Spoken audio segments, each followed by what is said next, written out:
নমস্কার, welcome to Hazra biochemic and homeo practice. আজকে মূলত দুটো কেস একসাথে বলবো। মা ও ছেলে দুজনের আলাদা আলাদা দুটো কেস নিয়ে এসেছিলেন।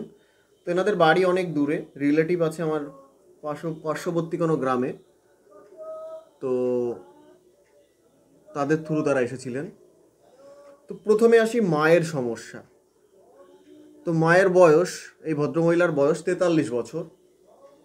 এনার মেইন সমস্যা হচ্ছে দুই হাঁটু, পায়ের দু হাঁটু বিশেষ করে হেভিনেস বোধ হয়, খুব ভারী ভারী বোধ হয়।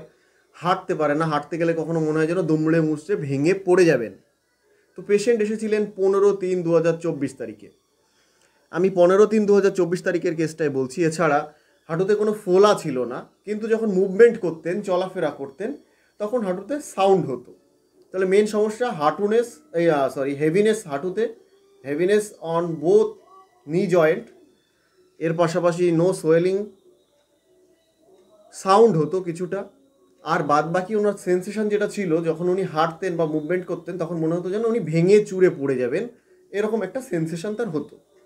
বাদ বাকি আমি টোটালিটি নেওয়ার জন্য পুরো কেস টেকিং করি, ফিজিক্যাল জেনারেল এবং মেন্টাল জেনারেল। তো পুরো কেস টেকিং করার পরে আমার অ্যাডজাসেন্ট মেডিসিন আসে মেডোরিনাম, ন্যাট্রাম মিউরিটিকাম এবং টি অক্সিডেন্টালিস।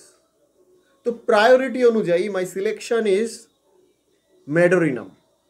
মেডোরিনাম এলএম পোটেন্সিতে হ্যাপকো কোম্পানি তৈরি করে না, তো আমি এইচপিএল এর মেডিসিন ব্যবহার করেছিলাম 0/1, 0/3, 0/5।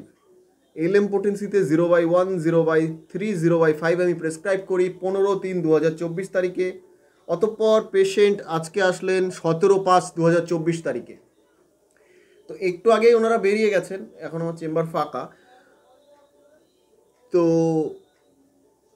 আমি ভুলে গেছিলাম ওনাদের দুজনের ভিডিওটা নেব, আমি ভাবলাম। তো মেডিসিন বানাতে বানাতে যাই হোক কোনো একভাবে আমি ভুলে গেছি। তো আমি তাদের সরাসরি কথোপকথনটা নিতে পারিনি। কিন্তু পেশেন্ট আজকে আসলেন, আসার পরে উনি জানালেন, বিশেষ করে ওনার হাজব্যান্ডও এসেছিলেন। ওনার হাজব্যান্ডের একটা সমস্যা ছিল, তো সেদিন উনি টাইমের অভাবে ওষুধ নিতে পারেননি। আজকে তাকে ওষুধ দিলাম কেস টেকিং করে। তো আশা করি তিনিও সুস্থ হয়ে উঠবেন। তার অ্যালার্জিক রাইনাইটিসের কেস ছিল।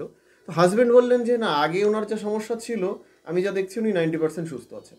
হাঁটুর যে সমস্যা বলছিলেন সেই সমস্যা থেকে 90% সুস্থ আছেন। তো ওনার মেডিসিন বেশ কিছুদিন বন্ধ হয়ে গেছে। আমি সকলকে বলেই দিই পেশেন্টদের যে এলএম পোটেন্সির মেডিসিনটা এরকম একটা মেডিসিন, দিনে হয়তো একবার বা দুদিনে একবার খেতে হয়, কিন্তু এটা কন্টিনিউ চালিয়ে যেতে হয় কিছুদিন, বেশ কিছুদিন।